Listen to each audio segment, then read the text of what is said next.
안녕하세요. 옛이야기입니다. 오늘도 와주셔서 감사합니다. 옛이야기 채널은 사연 읽어주는 남녀 채널에서 지금은 삭제되어 들을 수 없는 21년도에 소개해드린 사연 중 베스트 사연만 뽑아 다시 읽어드리는 채널입니다. 구독과 좋아요 부탁드리며 오늘의 사연 바로 시작하겠습니다. 안녕하세요. 저는 올해 35살이 된 87년생 여자입니다. 큰 프로젝트를 마치고 휴가를 내고 집에서 쉬는 김에 사연을 보내게 되었어요. 지금은 광명시에 거주하고 있고 강남으로 회사를 다니고 있습니다. 출퇴근 시간에는 왕복 2시간 반 정도 되는 시간으로 통근을 하고 있지만 외근이 많은 남편이 종종 차로 회사까지 데려다 주곤 합니다. 오늘은 집안일을 다 하고 조용한 집에 앉아 커피를 마시며 많은 생각이 들어 사연을 보내게 되었습니다. 저는 평범한 집에서 태어났어요. 부모님 두 분과 위로 오빠 한 명이 있습니다. 아빠는 사업을 하셨고 엄마는 가정주부로 저희를 돌보셨어요. 아빠가 사업을 한다고 하면 다들 굉장히 잘 사는 집안에서 사랑받고 자란 둘째 딸을 상상하지만 현실은 그렇지 않습니다. 저는 집안에서 천덕꾸러기 같은 존재로 오빠의 그늘에 가려 부모님의 사랑을 많이 받고 자라진 못했거든요. 그렇다고 제가 말썽을 부리거나 학교를 안 가고 반항을 하지는 않았어요. 옛날 분들이신 부모님은 그래도 첫째, 그래도 장남인 오빠를 저보다 더 아끼셨습니다. 아빠는 작은 사업체를 운영하며 자동차 부품을 대리점에 납품하는 작은 사업을 운영하셨어요. 사장님이라고 불렸지만 사실 직원 2명 월급을 주고 간신히 먹고 살 만큼만 돈을 벌어오는 샐러리맨이나 다름없었습니다. 저는 똑같은 잘못을 해도 오빠보다 더 혼나고 더 좋은 성적을 받아와도 오빠가 더 칭찬받는 환경에서 자랐어요. 처음엔 억울하고 받아들이기 힘들기도 했는데 그런 환경에서 자라서 그런지 현실을 받아들이는 속도가 빠른 편이었습니다. 우리 집은 그렇구나. 나는 이 집에서 이런 존재이구나. 어쩔 수 없지. 어린 마음에 상처받기 싫어 그런 식으로 제 마음을 스스로 다독였던 것 같아요. 아빠의 사업이 그나마 더 유지가 안 되면서 집안 사정이 많이 어려워졌습니다. 저는 고등학교 1학년 겨울 방학부터 집 앞에 있는 독서실에서 아르바이트를 시작했습니다. 독서실 총무로 일하면서 제 공부도 하고 독서실을 이용하는 학생들도 관리하는 일이었어요. 마감 시간 이후에 청소를 하고 분실물이 들어오면 따로 모아뒀다 찾아주거나 하는 일들이었기 때문에 그렇게 힘들지는 않았습니다. 부모님에게 용돈을 달라고 말하기도 힘들었고 문제집을 사고 학원을 다니는데도 필요한 돈이 꽤 들었기 때문에 제 나름대로 머리를 굴렸습니다. 내성적인 성격 탓에 친구도 많이 없었어요. 그러던 중 제가 일하는 독서실에 같은 반 친구가 찾아왔어요. 한 번도 이야기를 해본 적이 없었지만 바로 뒷자리에 앉던 친구라 금세 알아볼 수 있었죠. 너 여기서 일해? 아르바이트로 저녁에만 잠깐 일해. 그 친구는 그 후로도 몇 번 독서실에 찾아오더니 한 달 이용권을 등록했어요. 휴게실에서 늦은 저녁을 먹을 때면 그 친구도 삼갑김밥이나 컵라면 같은 것을 사와 제 옆에 자연스럽게 앉았습니다. 난 대학 가면 꼭 집 나와서 살 거야. 기숙사 있는 학교로 갈 거야? 기숙사가 있든 없든 집이랑 가정 먼 대학으로 갈 거야. 집에 안 들어와도 되게. 주호는 늘 그런 이야기를 했습니다. 집에서 벗어나고 싶다고요. 말은 안 했지만 저도 비슷한 감정을 느끼고 있었습니다. 저렇게 당당하게 이야기할 수 있는 친구가 한편으로는 부럽기도 했습니다. 응원할게. 그렇게 고3 수험 생활까지 같은 독서실에서 했습니다. 자연스럽게 가장 친한 친구가 되었고 저도 어느 순간부터는 집에서 힘들었던 이야기를 공유했죠. 주원의 부모님은 고등학교 3년 내내 이혼 소송 진행 중이었고 그러는 와중에 아버지의 외도 사실까지 알게 됐다고 했어요. 집이라면 아주 지긋지긋하다고 2년 내내 말하던 주호는 서울과 조금 떨어진 대학 공대로 4년 장학금을 받고 진학했습니다. 대학교 합격증을 받은 주호는 이제 탈출이다. 나 자유야. 라며 행복해했습니다. 저도 여러 군데 대학에 합격했지만 경기도권에 있는 국공립대 회계학과에 진학했습니다. 사실 가장 가고 싶은 대학은 따로 있었지만 서울에 있는 사립대학은 학비가 만만치 않았기 때문에 포기했어요. 포기와 인정, 현실을 받아들이는 데 전문이었던 저는 그마저도 며칠 아쉽고 말았습니다. 저도 우수한 성적으로 입학했기 때문에 장학금도 받을 수 있었고 원한다면 기숙사에 살 수도 있었거든요. 기숙사에 들어간다고? 네. 굳이 기숙사에 들어가 살 필요가 있냐? 통학해도 될 것 같은데. 왔다 갔다 하려면 시간이 많이 들기도 하고 기숙사도 좋다고 해서요. 엄마도 이제부터 백화점에 판매 아르바이트 하는데 네가 나가버리면 집안일은 누가 하고 오빠 밥은 누가 챙겨주냐? 그래, 가는데 1시간 반 정도 걸린다면서. 기숙사 비용도 드는데 그냥 집에서 편하게 통학해라. 너무 어린 나이에 나가 사는 건 좋지 않아. 부모님의 반대로 저는 기숙사 생활에 대한 로망을 접어야 했어요. 주호에게 이야기하자 주호는 저보다 더 화를 냈습니다. 너희 오빠는 손이 없냐 발이 없냐? 군대 갔다 온 거 아니야? 밥도 못 차려 먹는데? 그래도 또 집에선 엄마가 맨날 차려줬었거든. 취업 준비하느라 바쁘기도 하고. 그건 진짜 말도 안 되는 소리다. 애도 아니고 다 큰 어른인데? 아쉽지만 어쩔 수 없지 뭐. 기숙사 룸메이트는 어때? 네 얘기 좀 해줘봐. 주호와는 거리상으로 멀리 떨어졌기 때문에 종종 전화로 통해 이야기를 나누고는 했어요. 주호는 대학에 새로 들어가 사귄 친구들도 마음에 들었고 집에서 벗어난 생활에 아주 만족하고 있었습니다. 하지만 저도 부러워만 할 시간이 없었습니다. 저도 제 대학 생활에 적응하기 바빴거든요. 학교 공부와 함께 학교 근처에서 아르바이트를 시작했습니다. 대학생의 좋은 점은 역시 수업 시간표를 제가 지정할 수 있다는 것이었어요. 그 점을 활용해 저는 오전 중에는 학교 수업을 듣고 오후에는 학교 근처 카페에서 주 5일로 아르바이트를 했습니다. 몸이 고단했지만 태어나 처음으로 만든 적금 통장에 돈이 차곡차곡 쌓여가는 것이 마냥 좋았습니다. 옷이나 화장품을 사고 싶은 생각이 들기도 했지만 그런 것보다는 일단 제 1차 목표인 500만 원 만들기에 집중했어요.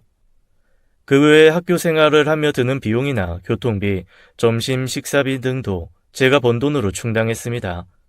한 번도 부모님에게는 손 하나 빌린 적이 없었어요.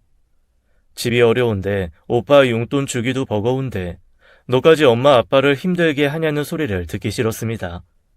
그러던 중 아빠가 사업을 접었습니다.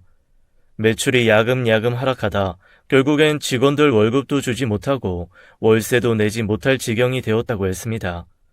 침울한 집안 분위기에 오빠는 자리를 박차고 나갔어요. 지긋지긋한 집안이라고 중얼거리는 소리가 들렸지만 저는 아무 말도 할 수 없었습니다.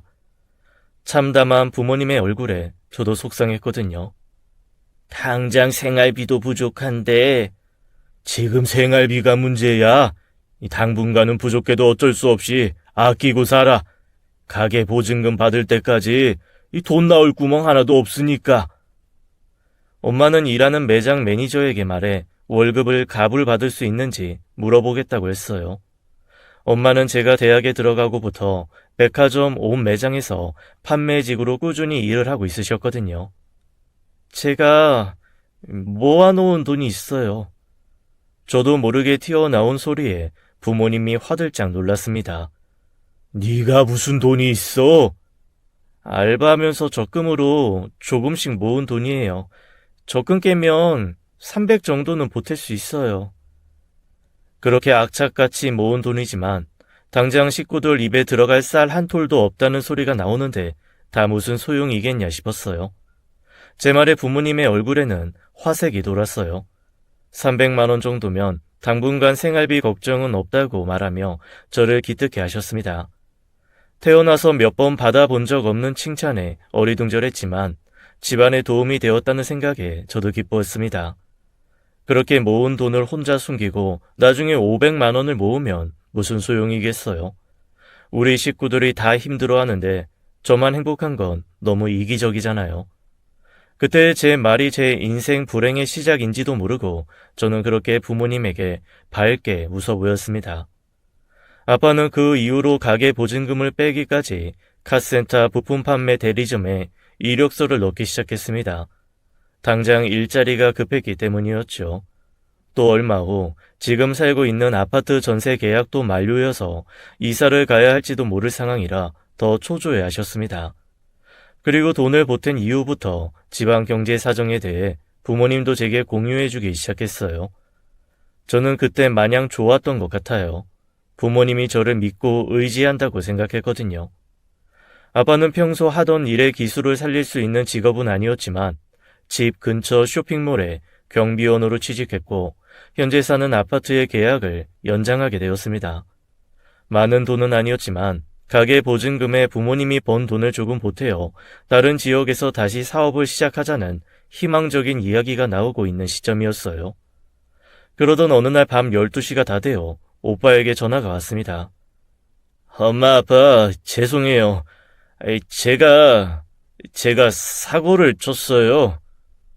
오빠가 부모님 몰래 아빠 차를 끌고 나갔던 것이었어요. 그건 문제가 되지 않았습니다.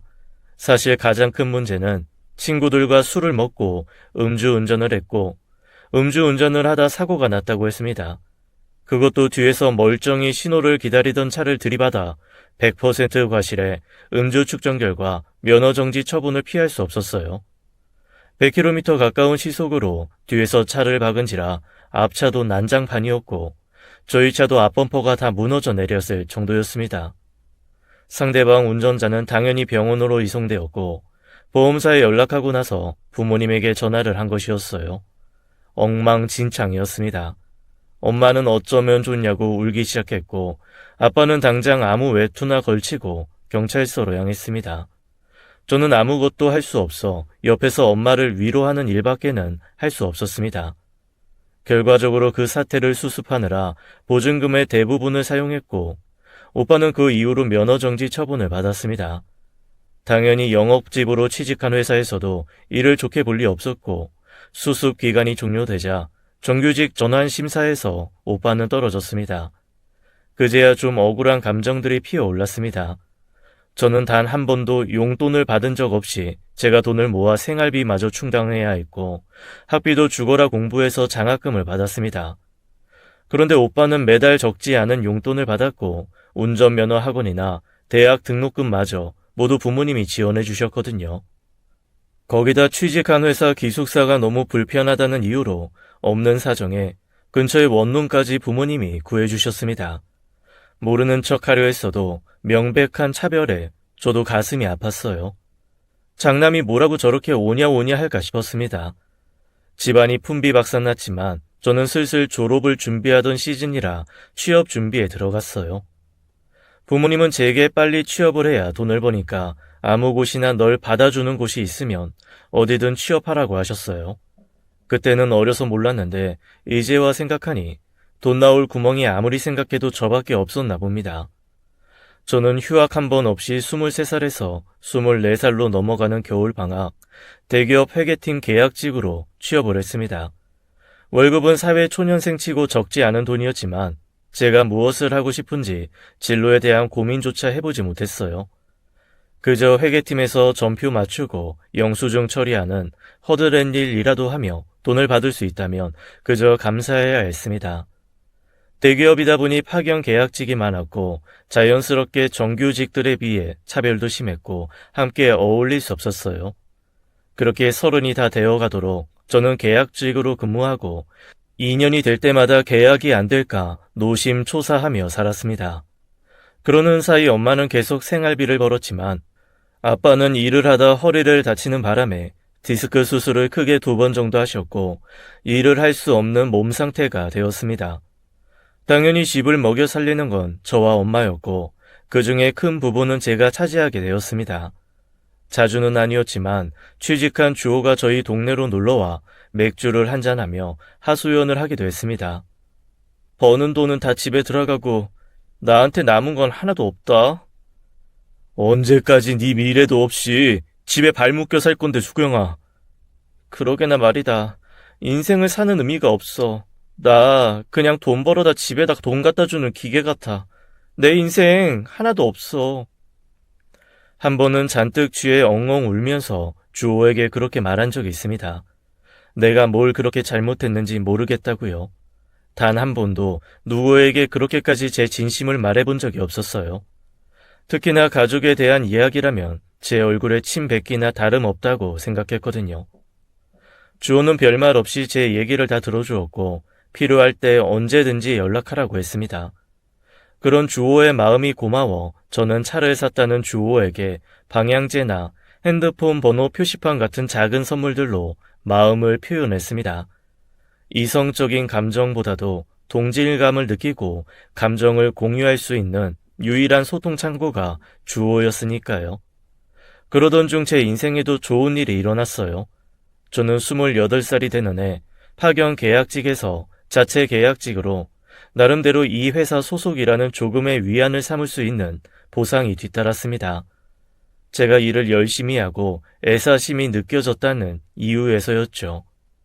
그리고 제가 30살이 되는 해 출산 휴가를 갔던 정규직 직원이 출산 휴가 후 퇴사를 결정하면서 한 명 빈자리에 저를 정규직으로 전환시키고 싶다는 회사의 제안이 있었습니다. 믿기지 않았어요. 여태까지 그런 전례는 없었고 제가 특출나게 좋은 대학을 나온 것도 아니었으니까요. 저는 당연히 그러겠다고 하였고 바로 다음날 새로 계약서를 쓰게 되었어요. 상승한 연봉과 개선된 처우에 뛸 듯이 기뻤지만 막상 이 소식을 전할 사람이 없었습니다. 부모님에게는 어째선가 말하고 싶지 않았어요. 그때부터 따로 저만 혼자 살 집을 구하기 위해 돈을 모아야겠다고 마음먹었거든요. 결국 전화한 사람은 주호였습니다. 나 이제 정규직이다 주호야? 진짜 웃긴 거 뭔지 알아? 하는 일 다 똑같은데 사원증 목걸이 색깔 하나 바뀐 거밖에 없는데 이게 뭐라고. 참 사람을 그렇게 만들었다. 주호는 놀라서 전화를 받았습니다. 생전 근무 중에 전화한 적 없던 저의 전화에 무슨 큰일이 생겼다고 생각했나 봅니다. 축하해. 다 네가 열심히 일한 덕이야. 네 덕이다. 누구 덕도 아니고 운이 좋아서도 아니고 네가 열심히 한 덕이야. 주호는 자기 일처럼 기뻐해줬습니다. 저보다 일은 늦게 시작했지만 업무 성과가 좋아 다니는 회사에서 이미 대리 직급을 달고 꽤 괜찮은 월급을 받는 주호는 그 이후 저를 만나 제 사정엔 가당치도 않은 명품 지갑을 선물해줬습니다. 선물이다. 정규직 된 선물. 이거 명품 아니야? 엄청 비쌀 텐데. 내가 그 정도는 벌거든. 저번 달 내내 이러다 죽겠다 싶을 정도로 야근시켜서 이번 달에 월급 어마무지하다. 줄 때 받아라. 이런 기회 흔치 않아요. 주호는 장난스럽게 웃어 보였습니다. 이런 걸 받아도 되나 싶어 망설이던 제 마음을 눈치챘는지 주호는 안 가질 거면 줘라. 중고마켓에 팔게. 라며 러스레를 떨었습니다. 민망함에 대답은 못했지만 그때 마음 먹었어요. 나중에 내가 성공해서 돈을 많이 벌게 되면 꼭 이 친구에게 갚아야겠다고요. 그렇게 4년이 흘러 34이 되었습니다. 회사에서는 진급 얘기가 나오고 있을 정도로 일을 열심히 하고 있었죠. 또 사회성도 늘어 주호 말고도 회사에서 사람들과 어울리는 법을 배웠고 제 몫으로 5천만 원 정도 따로 돈을 모아두었습니다. 비록 부모님에게 여전히 생활비를 대주고 있긴 하지만 매번 드는 고정 비용이라 그 비용에는 이제 크게 흔들리지 않았어요. 그러던 중 오빠가 결혼한다고 결혼할 사람을 집에 소개시켜 주기로 한 날 일이 터지고 말았습니다. 월 마감 때문에 일이 많아 생각보다 집에 늦게 들어왔고 집에 돌아왔을 때 분위기가 이상했습니다. 야, 우연히 네 방에 갔다가 네 월급 명세서 봤어. 뭐? 내 방엔 왜 함부로 들어가? 그리고 모든 식구들이 제가 계약직이 아니라 정규직 전환이 되었다는 사실을 알았고 제 연봉이 가족들이 알고 있는 것보다 훨씬 많다는 사실도 알게 되었어요. 그게 뭐가 그렇게 중요한 거냐고요? 오히려 가족들이 축하해주면 될 일 아니냐고요? 저도 그렇게 생각했지만 반응은 달랐습니다. 가족들은 모두 배신감을 느꼈고 식구들을 뭐로 생각하면 그런 사실을 숨길 수 있냐고 했죠. 그리고 오빠는 뻔뻔스럽게도 신혼집을 구하려고 하는데 돈이 필요하다는 얘기를 꺼냈습니다. 정말 저의 기분이나 다른 사람들은 안중에도 없는 아나무인이었어요. 내가 오빠 신혼집 구하는데 돈을 왜 대줘야 하는데? 저도 이제는 할 말이 생겼습니다. 더는 이 지옥을 이어가고 싶지 않다는 생각이 들었어요. 수경아, 야 아무리 그래도 그렇지 어떻게 그런 식으로 말하냐? 다 큰 어른이 밥도 혼자 못해 먹어? 그 나이 먹도록 돈도 제대로 모아둔 거 없어. 이게 저를 혼낼 일이에요, 아빠? 너 말 다 했냐? 다 못했어. 오빠는 부모님 지원 다 받으면서 살았지. 나는 용돈 한번 받아본 적 없고 맨날 차별만 받고 살았어. 그간의 서름이 복받쳐 올랐습니다. 오빠가 집안 돈 까먹는 사이에 나는 힘들게 번 돈 집에다 다 갖다 줬고 나 갖고 싶은 옷 하나 마음 편히 사본 적 없어. 근데 이제 와서 내가 모아둔 돈이 좀 있는 것 같으니까 돈을 빌려달라고? 차용증은 쓰고 빌려갈 거니? 내가 모은 피 같은 돈 그대로 홀랑 먹고 튈 건 아니고? 생전 그런 적 없던 저의 말에 부모님은 뒷목을 잡으셨어요. 저도 제가 이런 말을 할 수 있을지 몰랐습니다. 제가 대기업 정직원이 되니 두려울 게 없다는 둥, 부모 알기를 우습게 한다는 둥, 하늘 같은 오빠한테 저게 할 소리냐는 둥. 듣기 싫은 소리가 이어졌고 저는 그대로 집을 나와버렸습니다. 그동안 억눌려 있던 것이 터졌습니다. 사실 결혼 준비하는 형제에게 돈을 빌려주는 거, 요즘 같은 세상에 충분히 그럴 수 있는 일이라는 거 저도 알아요. 하지만 저는 그것보다도 여태까지 한 맺혔던 얘기가 한 번에 터져 나왔습니다. 더는 이렇게 살고 싶지 않았어요. 제가 죽어라 일해서 모은 돈 아까운 것도 당연했지만 이번에도 빼앗기면 저는 평생 집에다 돈이나 갖다 바치며 사는 노예가 될 것 같았어요. 갈 곳도 연락할 사람도 마땅치 않았기에 주호에게 전화를 했고 주호를 만나 이 사실을 모두 털어놓았어요. 어차피 집안 꼬라지 다 아는 사람이었기에 부끄러울 것도 없었죠. 저를 토닥이고 달래고 집에 들어가라고 위로해 줄 줄 알았던 주호는 전혀 다른 말을 했습니다. 제가 얘기를 하는 내내 아무 말 없이 창밖을 응시하던 주호의 입에서 나온 말은 전혀 상상해 본 적이 없었던 것이었죠. 나랑 결혼하자, 수경아. 이게 지금 무슨 소린지 하나도 갈피가 잡히지 않았습니다. 결혼식은 올리지 말고 우리 둘이 같이 나와 살자.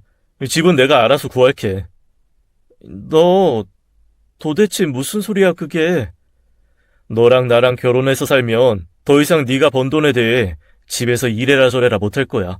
우리는 부부고 같이 가정을 꾸려나가니까 친정이든 시댁이든 함께 의논하고 결정한다고 말씀드려. 집에서 도망 나와, 수경아.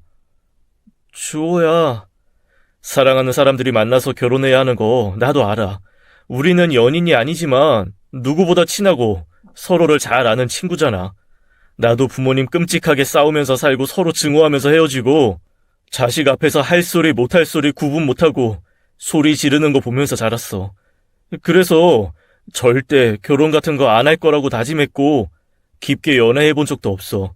대학생 되고 집 나와서 명절에도 한 번을 집을 안 갔어. 부모님 연락 와도 다 무시했어. 나 그렇게 살기 싫었으니까. 근데 수경아, 네가 도망 나왔으면 좋겠어. 내 핑계로라도 너희 집에서 도망 나와서 자유롭게 네 생각만 하면서 살았으면 좋겠어. 아무리 생각해도 내가 너한테 해줄 수 있는 최선의 방법은 이거인 것 같아. 주호의 진심 어린 말에 더는 아무 말도 하지 못했습니다. 이유는 모르겠지만 저도 울고 있었고 주호도 눈물이 그렁그렁 맺혀 있었어요. 왜 우리는 남보다 못한 가족 사이에서 누구한테 말도 못하고 가족한테 그렇게 상처를 받고 살아야만 했는지 억울하기도 했습니다. 그러면서도 서로를 이해하고 진심으로 생각해주는 사람이 있다는 점에 감사하기도 했어요. 저는 생각을 해보겠다고 하고 집으로 돌아왔습니다. 그리고 그 다음 날도 멍한 상태로 출근해 계속 생각하고 또 생각했습니다. 사실 저도 결혼은 포기하고 있었거든요. 집이 다시 일어서는 꼴을 볼 때까지 어차피 집에 발 묶여 있을 거라는 사실을 저도 모르게 인지하고 받아들이고 있었어요. 제 신세가 불쌍하고 안쓰러우니 더 이상 그 부분은 깊게 고민하지 않았을 뿐이랍니다. 그날 점심시간에 오빠에게 전화가 왔어요. 정말로 돈이 필요하다고 꼭 갚을 테니 이번만큼은 자길 믿어달라고요.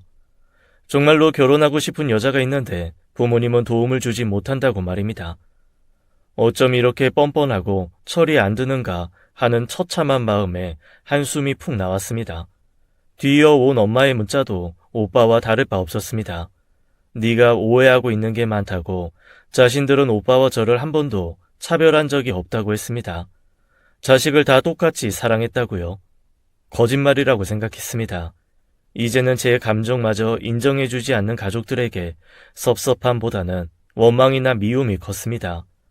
그리고 바로 그날 주호에게 전화해 그렇게 하겠다고 했습니다. 내가 가진 돈 5천만 원밖에 없어. 24부터 34까지 10년을 회사 생활했는데 모은 게 이거밖에 없어. 그렇지만 앞으로도 열심히 모을 예정이야. 결혼하고 집 구할 때 내가 모은 돈도 전셋집 구하는데 같이 쓰겠다는 조건으로 네 제안 받아들일게. 하여튼 최수경, 무슨 조건이 그러냐? 내가 너 돈 안 보탠다고 구박할까봐 그래? 당장 내가 살고 있는 아파트 계약도 많이 남아있어서 일단은 이리로 들어와서 같이 살고 나중에 구할 때 도움 받을게. 지금 당장 뛰어나갈 이유는 없어. 아, 대신 평수는 20평이다. 대단한지 기대하면 안 돼, 너도. 주호는 다정한 말투로 잘 생각했다며 같이 부모님을 뵈러 가자고 했습니다.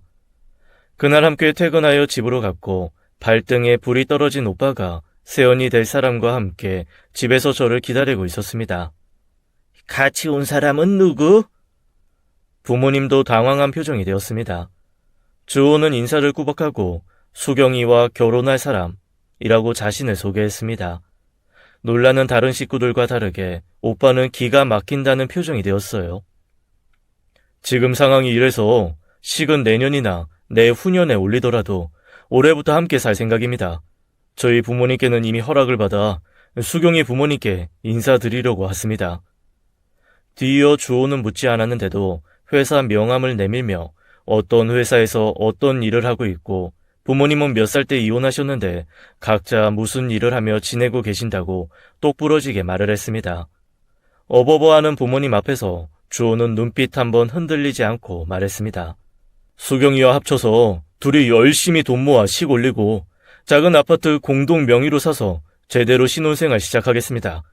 지금은 저희 경제적인 여건도 그렇고 전 세계적인 감염병으로 결혼식도 올리기 힘든 상황이라 같이 돈 모으는 동안만 믿고 지켜봐 주십시오. 둘이 함께 돈 모은다는 내용을 계속해서 강조하는 주호의 똑부러진 모습이 새삼 든든했습니다. 수경이 힘들게 할 일 없습니다.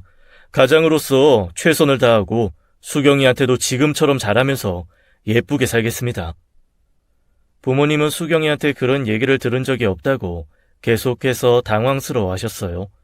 저도 제 뜻을 밝히고자 목소리를 냈습니다. 주호가 말한 대로 해요. 저 이제 나가서 지금 이 사람 지내는 곳에서 함께 생활하면서 돈 모을 거예요. 그래서 오빠 결혼자금 정말 미안하지만 못 보태줄 것 같아요. 결혼자금 같이 모으는 마당에 저만 땡전 한 푼 없이 이 사람한테 다 해달라고 할 수 없잖아요, 엄마. 주호와 사전에 이야기를 한 대로 저도 냉정하게 말했습니다. 부모님은 별말이 없었습니다.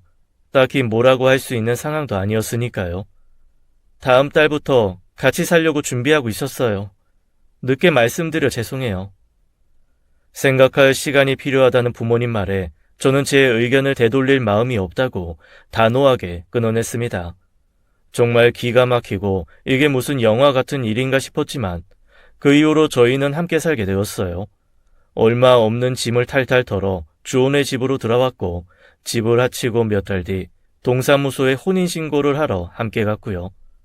주호는 장난처럼 가짜 부부여도 결혼 반지는 있어야 한다며 저를 데리고 백화점에 가 20개도 넘는 반지를 끼워보게 하더니 그중 제 마음에 드는 것을 하나 고르라고 강요했습니다.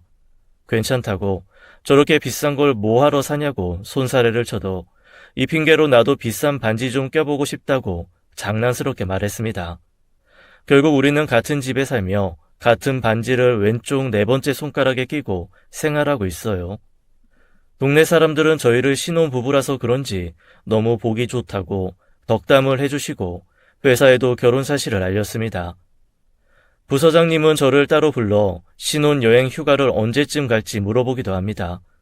말도 안 되는 상황이 신기하면서도 저를 구해준 주호에게 정말로 감사하고 있어요. 여전히 저희는 친구처럼 지내고 있습니다. 둘이 있을 땐 전혀 연인 같지도 않아요. 정말 혼인신고 전 친구 상태 그대로입니다.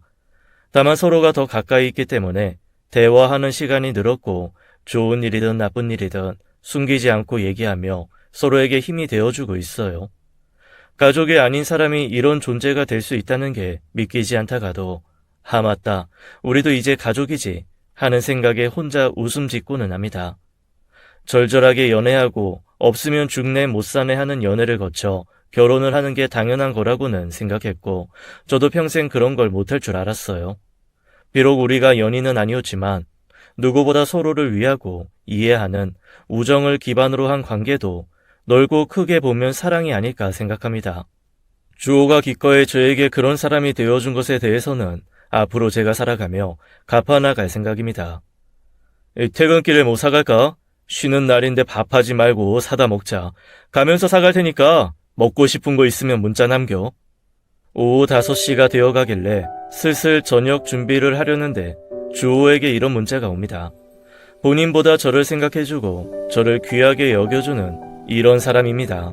비록 가족들에게 받은 상처는 깊고 길었지만 지금 제 곁에 있는 남편과 함께라면 빠른 시일 내에 상처도 치유할 수 있지 않을까 생각합니다.